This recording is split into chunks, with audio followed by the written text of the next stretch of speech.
কুষ্ঠরোগী, শ্বেত রোগী, আরেকজন হচ্ছে তাকওয়ালা, আরেকজন হচ্ছে অন্ধ ব্যক্তি। আপনারা এই ঘটনা সবাই শুনছেন না? শুনছেন এই ঘটনা? আল্লাহ তাআলা চাইলেন এই তিন ব্যক্তিকে পরীক্ষা করবেন। কি করবেন? এজন্য আল্লাহ তাআলা ফাবাআসা ইলাইহিম মালাকান, তাদের কাছে একজন ফেরেশতা পাঠালেন। তাদের কাছে আল্লাহ রাব্বুল আলামিন একজন ফেরেশতা পাঠিয়ে দিলেন।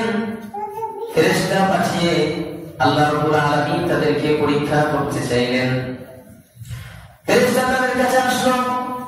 সর্বপ্রথম ফেরেশতা আসলো সেই কুষ্ঠরোগীর কাছে। কুষ্ঠরোগীকে এসে বলল, তোমার নিকট সবচেয়ে প্রিয় জিনিস কোনটা? সেই কুষ্ঠরোগী বলছেন, আমার কাছে সব থেকে প্রিয় জিনিস হচ্ছে আমার গায়ের রং যেন সুন্দর হয়ে যায়, আমার চামড়া যেন সুন্দর হয়ে যায়।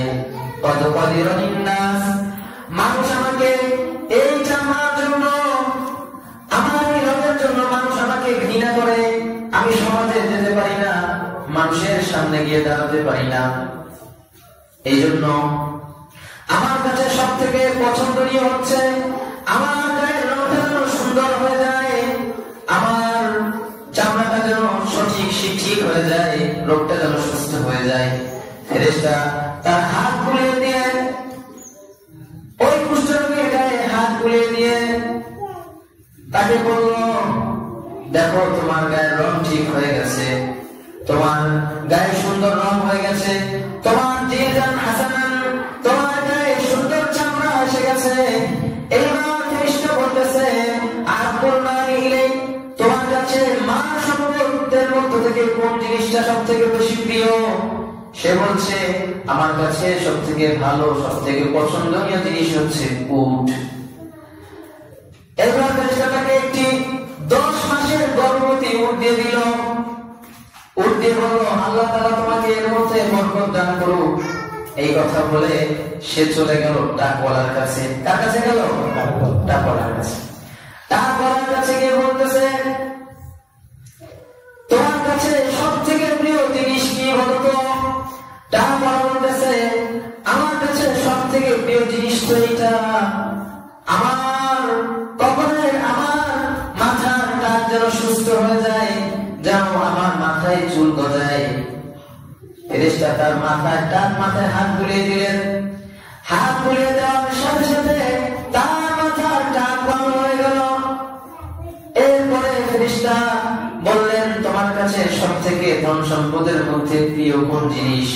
সে বলল, আমার কাছে সব থেকে প্রিয় জিনিস হলো আমাকে একটা গরু নিলে আমি সব থেকে বেশি খুশি হই, সব থেকে প্রিয় জিনিস হচ্ছে গরু।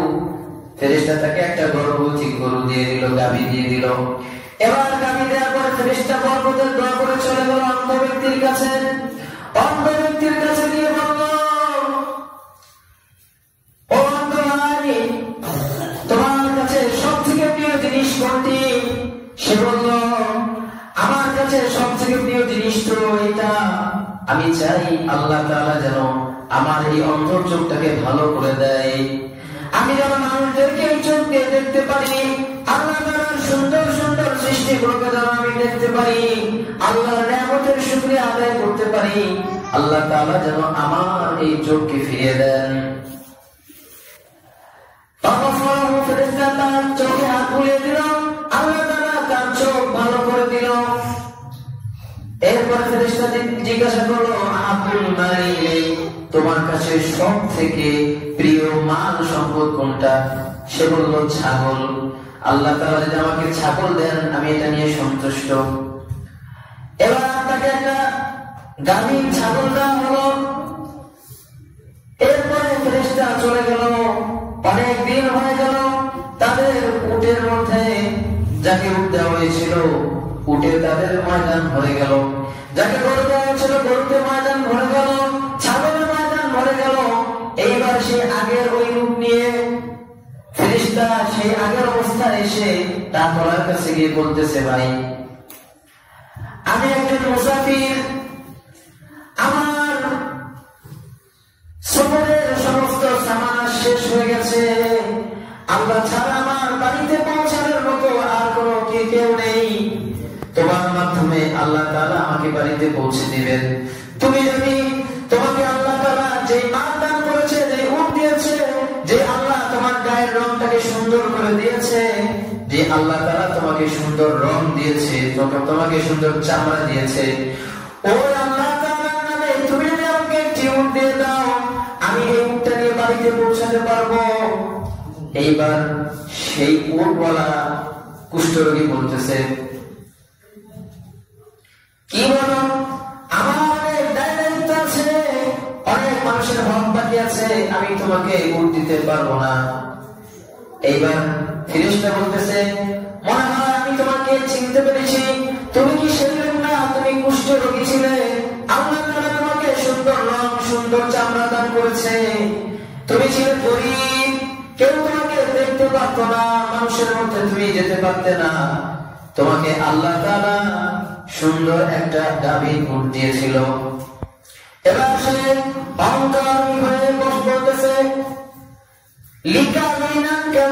তুমি কি বলতেছো, আমি আমার পূর্ববর্তীদের সূত্রে এই সম্পদ পেয়েছি। বলেন না নাউযুবিল্লাহ, পূর্ববর্তীদের সূত্রে বলে পাইছি, শুনছেন?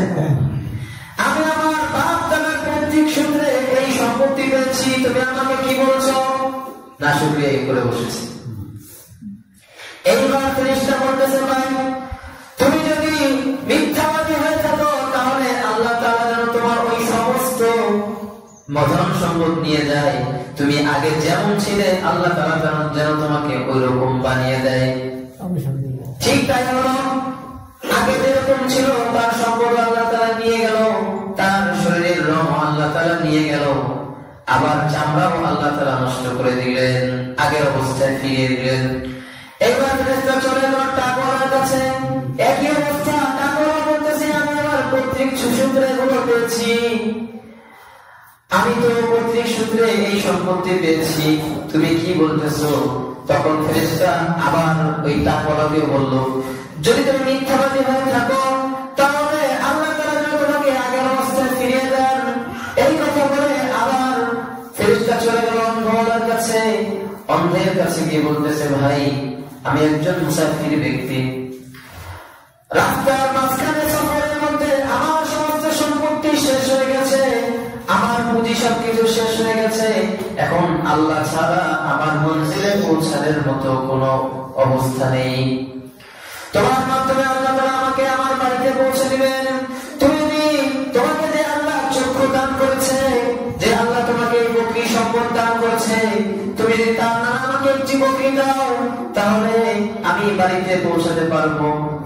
এইবার সেই ছাগলওয়ালা বলতেছে, ভাই তুমি সত্য কথা বলেছ, আমি ছিলাম অন্ধ, আমি চোখে দেখতাম না, আল্লাহ তাআলা আমাকে এই সুন্দর চোখ দিয়েছে, আমি এই চোখ দিয়ে দুনিয়াকে দেখতে পাই, আমার কিছুই ছিল না, আমি ছিলাম গরীব, কিন্তু আল্লাহ তাআলা আমাকে ছাগল দিয়েছেন, আল্লাহ তাআলা আমাকে সম্পত্তি দিয়েছেন, আমার এই সম্পত্তিতে মান ভরে দিয়েছেন, আজকে আমি তোমার সাথে কোনো বেয়াদবি আচরণ করবো না, আজকে আমি তোমাকে কোনো জিনিসে নিষেধ করবো না, এইখান থেকে এই যে মাঠে যত ছাগল দেখতেছো, এখান থেকে তোমার যেই কয়টা ইচ্ছা তুমি নিয়ে যাও, আমি তোমাকে বাধা দেব না, কারণ এগুলো আল্লাহ তাআলা আমাকে দিয়েছেন, আমি আল্লাহর নামেই তোমাকে দিয়ে দিচ্ছি, তোমার যেই কয়টা লাগে যা লাগে তুমি নিয়ে যাও। এবার ফেরেশতা বলতেছে, রাখো তুমি তোমার মাল, আমসি, তোমার মাল তুমি রেখে দাও, তোমার মাল নেওয়ার জন্য আমি আসিনি, আল্লাহ তাআলা তোমাদের তিনজনকে পরীক্ষা করেছেন, আর পরীক্ষা আল্লাহ তাআলা তোমার উপরে সন্তুষ্ট হয়েছেন, তোমার বাকি সাথীদের উপর অসন্তুষ্ট হয়েছেন। তার বকরি ছাগল তার কাছে রেখে গেল, তার সম্পদ আল্লাহ তাকে বানিয়ে দিলেন, নিয়ামত আল্লাহ তাআলা বানিয়ে দিলেন, আর যারা নাশুকরিয়া করেছিল তাদের নিয়ামতকেও ছিনিয়ে নিলেন। তাহলে লাইন শাকারতুম লাযিদান্নাকুম, যারা নিয়ামত পেয়ে নিয়ামতের নাশুকরিয়া করে আল্লাহ তাআলা তাদের নিয়ামতকে ছিনিয়ে নেয়।